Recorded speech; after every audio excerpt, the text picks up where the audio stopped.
সালাতের ব্যাপারে আমাদেরকে সর্বপ্রথম বেশি সচেতন থাকতে হবে। It's mandatory.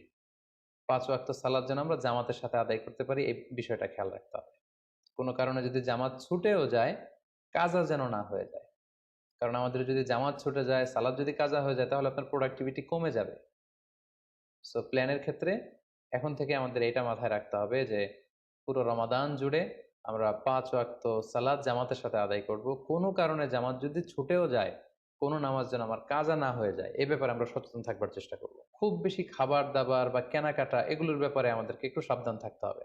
আমরা অনেকে মনে করে থেকে রমাদান মানেই মুখরোচক ইফতারি, ইফতার পার্টিতে জয়েন করা, ওদর পূর্তি করে সাহারি খাওয়া, শপিং করা এবং কেনাকাটায় ব্যস্ত থাকা। আসলে ব্যাপারটি এমন নয়। কারণ আমরা জানতে পেরেছি যে এটা হচ্ছে বরকতের মাস, এটা অফারের মাস।